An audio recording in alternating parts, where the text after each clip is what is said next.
Hi, I'm Wade McNeil from Lex on Fire. Hey, this is Sarah Sin This is the Reverend McGinty. from The Creep Show. I'm A.B. Smith from Saskatoon, and this is my new friend Kate from ChartAttack. Is it going to be Obama or is it going to be Clinton? I don't know. / Forward slash front slash, which Cheap is show. really kind of weird. Creep Show. Cheap show slash tilde. And you're watching You are watching. And you're watching ChartAttack.com. Who uses tildes, really?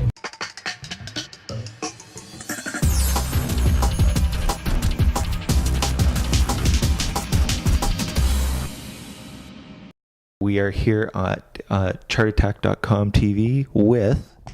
Katie Stelmanis. Carmen, Elle. Maya Postepski.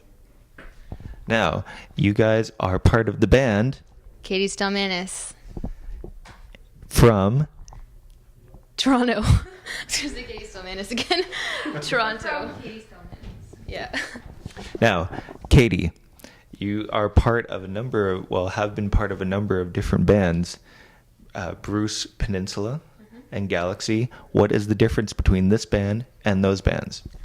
Well, this band, I write and record every single part myself, and then these guys learn it. Is she a taskmaster? No, not at all. I have to play 10,000 things at the same time. Is that true? Yeah. What are the sonic differences between this and some of the other acts you've been in?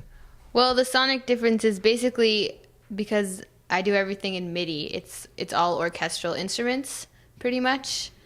And so it's sort of instruments that I guess bands don't really get to use because you can't really have like French horn players all the time or like these kinds of things or like a variety of instruments. But because I do it all with synths, that I can do that. But at the same time, like, it's electronic sounding, but not that electronic sounding. Like some people are fooled and think that they're real, which I like. Now, how many Depeche Mode records do you own? I don't even know. I have none. Really? Because I think there'd be people that would find that shocking. Yeah, I know. But I don't even know what they sound like. I'm not that cool. Do you guys have Depeche Mode records in your collection? Not at all, but Katie has Trent Reznor albums, I think.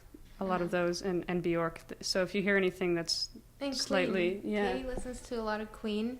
And what else? Kate Bush. Kate Bush. We We all- listen to Kate Bush all weekend. And we all like Bjork. A lot. Talk about your covers. You've covered Roy Orbison. Explain. Well, basically, the reason why I covered the first song, which was Natural Woman, was because I got asked to do just a Cale King tribute, and then I made it, and then I liked it, so I put it on my record. And then the Roy Orbison one, I just like the singing part. Basically, I just choose covers that are, like, really good to sing, really fun to sing, so that's why I did that one. Now, how many Roy Orbison records do you own? 0. Dude, I gave you one. Didn't I burn it for you? No. What's your favorite Roy Orbison song?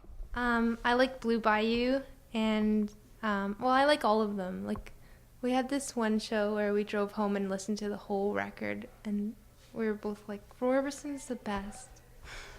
I agree. My favorite is It's Over. Oh, that's a good one too. Yes, indeed. Now, tell me about is it the Canadian Children's Opera Choir or Chorus? Now, how does one get from there to rock and roll at the Horseshoe Tavern in Toronto, Ontario, Canada? Well, it's funny. I ran into one of the directors of the opera company like a week before I released my CD.